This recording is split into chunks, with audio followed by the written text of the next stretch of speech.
ಸುತ್ತಮುತ್ತ ಜಿಲ್ಲೆಗಳಿಂದ ತಾಲೂಕುಗಳಿಂದ ಇಂದು ಸಾವಿರಾರು ರೈತರುಗಳು ಆಗಮಿಸ್ತಾ ಇದ್ದಾರೆ. ರೈತ ಸಂಘಟನೆಗಳು, ಕನ್ನಡ ಸಂಘಟನೆಗಳು ಒಟ್ಟಾಗಿ ಇಂಡಿಯಾ ಒಕ್ಕೂಟದಿಂದ ನಾವು ಇವತ್ತು ಈ ಕಾರ್ಯಕ್ರಮವನ್ನು ಮಾಡ್ತಾ ಇದ್ದೀವಿ.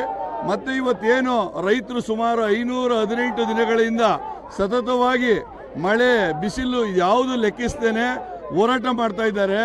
ಈ ಸರ್ಕಾರ ಕಣ್ಣು ಕಿವಿ ಇದ್ರೂ ಕೂಡ ಕೇಳಿಸ್ತದಂತೆ ಈ ಜಿಲ್ಲೆ ಮಗ ನನಗೆ ಪೆನ್ ಕೊಡಿ, ಪೇಪರ್ ಕೊಡಿ, ಪೆನ್ ಕೊಡಿ, ಪೇಪರ್ ಕೊಡಿ ಅಂತ ಕೇಳಿದ್ರು. ನಾವೇನು ನಮ್ಮ ಬದುಕನ್ನೇ ಹಸನ ಮಾಡ್ತಾರೆ ಅಂತ ರೈತರುಗಳು ನಂಬಿದ್ವಿ. ಆದ್ರೆ ಇವರು ಪೆನ್ನು ಪೇಪರ್ ಕೇಳ್ತಾ ಇದ್ದು ಇವತ್ತು ರೈತರ ಭೂಮಿಯನ್ನ ಹರಾಜಿಗಿಟ್ಟಿದ್ದಾರೆ. ಇಲ್ಲಿವರೆಗೆ 2.5 ಕೋಟಿ ಇತ್ತು, ಇಲ್ಲಿವರೆಗೆ ಈಗ 3 ಕೋಟಿ ಅಂತ ಶುರು ಮಾಡಿದ್ದಾರೆ. ಇದು ರಿಯಲ್ ಎಸ್ಟೇಟ್ ಸರ್ಕಾರ. ಇವತ್ತು ವಿಶೇಷವಾಗಿ ಬಾಲಗಂಗಾಧರ ಸ್ವಾಮೀಜಿಯ ವೃತ್ತದಿಂದ ನಾವು ನೈಸ್ ಜಂಕ್ಷನ್ ವರೆಗೆ ನಡೀತೀವಿ. ಮತ್ತೆ ಮಣ್ಣಿನ ಮಗ, ಈ ನಾಡಿನ, ಈ ದೇಶದ ಹೆಮ್ಮೆಯ ರೈತರ ಕಣ್ಮಣಿ ದೇವೇಗೌಡರು ಬಂದು ಇವತ್ತು ಈ ಪಾದಯಾತ್ರೆಗೆ ಚಾಲನೆಯನ್ನ ಕೊಡ್ತಾ ಇದ್ದೀವಿ. ಇವತ್ತು ಲಕ್ಷಾಂತರ ಜನ ಸರ್ಕಾರ ಕಂಡು ಕೇಳರಿಯದ ರೀತಿಯಲ್ಲಿ ಈ ಹೋರಾಟ ಆಗುತ್ತೆ ಅಂತ ನಾನು ಈ ಮೂಲಕ ಹೇಳ್ತಾ ಇದ್ದೀನಿ. ಸರ್, ಇವತ್ತು ನೀವು ಪಾದಯಾತ್ರೆಗೆ ಬಂದಿದ್ದೀರಾ, ಎಲ್ಲಿಂದ ಬಂದಿದ್ದೀರಾ? ಈ ಪಾದ ಉದ್ದೇಶ ಏನು ಗೊತ್ತಾ? ರಾಮನಗರ ತಾಲೂಕು ಹಳ್ಳಿಯಿಂದ ಬಂದಿದ್ದೀನಿ ನಾನು. ನನ್ನ ಹೆಸರು ದೇವರಾಜ್ ಅಂದ್ಬಿಟ್ಟು. ಮಾನ್ಯ ಮುಖ್ಯಮಂತ್ರಿಗಳೇ, 500 ಚಿಲ್ಲರೆ ದಿವಸದಿಂದ ರೈತರು ಬೈರಮಂಗಲ ಬಿಡದಿ ಅಕ್ಕಪಕ್ಕ ರೈತರು ವಿರೋಧ ವ್ಯಕ್ತಪಡಿಸ್ತಾ ಇದ್ದಾರೆ. ಇದಕ್ಕೆ ಟೌನ್ಶಿಪ್ ಬೇಡ ಅಂತ ಅಂದ್ಬಿಟ್ಟು ದಯವಿಟ್ಟು ಫಲವತ್ತಾಗಿರೋ ಭೂಮಿ ತೊಗೊಂಡು ಟೌನ್ಶಿಪ್ ಮಾಡಬೇಕಾಗಿಲ್ಲ. ಕರ್ನಾಟಕದಲ್ಲಿ ಬೇಜಾನ್ ಜಾಗ ಇದೆ, ಬಯಲು ಪ್ರದೇಶಗಳು, ದರಳು ಭೂಮಿಗಳು, ಕಾಡು ಪ್ರದೇಶಗಳೆಲ್ಲ ಇದೆ. ಅಲ್ಲಿ ನಿಮ್ಮ ಟೌನ್ಶಿಪ್ ಏನೋ ಮಾಡಿ, ಅಭಿವೃದ್ಧಿ ಮಾಡಿ, ಒಂದು ಇಂಡಸ್ಟ್ರಿಯಲ್ ಏರಿಯಾಗಳನ್ನ ಮಾಡಿ, ಮತ್ತೇನು ಬೇಕೋ ಅದನ್ನು ಮಾಡಿ. ಫಲವತ್ತಾಗಿರೋ ಭೂಮಿ ತೊಗೊಂಡು ಮಾಡೋದು ವೇಸ್ಟ್ ಆಗುತ್ತೆ.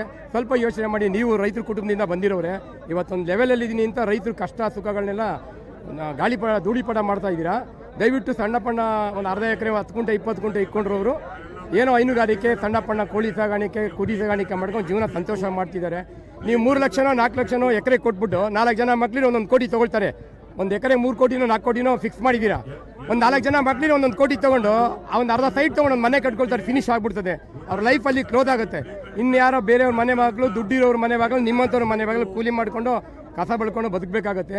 ಅವ್ರು ಕೊಡಲ್ಲ ಅಂತ ಹೇಳ್ತಿದ್ದಾರೆ. ಫ್ರೀ ಆಗಿರೋ ಜಮೀನಲ್ಲಿ, ಬೇಡ ಹೋಗಿರೋ ದೊರಲು ಭೂಮಿನಲ್ಲಿ ನೀವೇನು ಬೇಕೋ ಪ್ಲಾನ್ ಮಾಡಿ ಕರ್ನಾಟಕ ಅಭಿವೃದ್ಧಿ ಮಾಡೋದಕ್ಕೆ ಎಲ್ಲರೂ ಸಹಕಾರ ಇದೆ. ನಾವು ನಿಮ್ಮ ಪರವಾಗಿ ನಿಂತ್ಕೊಂಡು ನಿಮ್ಮ ಸರ್ಕಾರದ ಪರವಾಗಿ ಹೋರಾಡ್ತೀವಿ.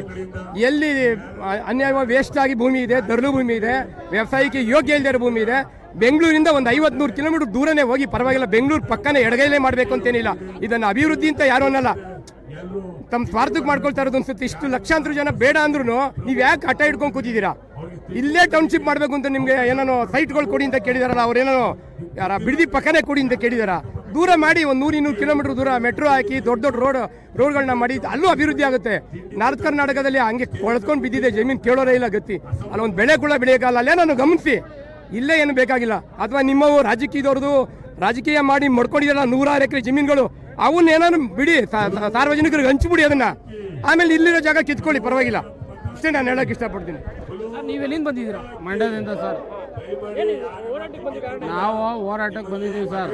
ಇಡೀ ಭೂಮಿನೇ ಅವರು ಟೌನ್ಶಿಪ್ ಮಾಡಿಬಿಟ್ರೆ ಬೆಳೆ ಬೆಳೆದು ಹೆಂಗೆ? ರೈತರಿಂದ ತಾನೇ ಊಟ ಮಾಡೋದು. ಎಲ್ಲ ಬಿಲ್ಡಿಂಗೇ ಕಟ್ಬಿಟ್ರೆ ಊಟಕ್ಕೆ ಏನು ಸಿಗುತ್ತದೆ?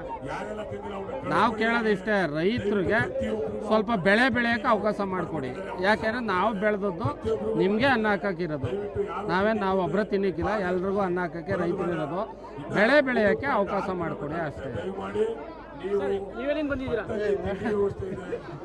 ಒಟ್ಟಾರೆಯಾಗಿ ಇದಿಷ್ಟು ರೈತರ ಮಾತು ಏನಂತಂದ್ರೆ ಟೌನ್ಶಿಪ್ ಆಗಬಾರ್ದು, ಆದರೆ ರೈತರುಗಳು ತುಂಬಾ ಕಷ್ಟಕ್ಕೆ ಹೋಗ್ತಾರೆ. ಹಾಗಾಗಿ ರೈತರ ಜಮೀನ ಉಳಿಸ್ಕೊಡ್ಬೇಕು. ಹಾಗಾಗಿ ನಾವೆಲ್ಲರೂ ಕೂಡ ಇವತ್ತು ಈ ಒಂದು ಪಾದಯಾತ್ರೆಯಲ್ಲಿ ಭಾಗಿಯಾಗಿದ್ದೀವಿ ಅನ್ನೋಂಥದ್ದು. ರಾಮನಗರದಿಂದ ಜಗದೀಶ್, ಏಷ್ಯಾನೆಟ್ ಸುವರ್ಣ ನ್ಯೂಸ್.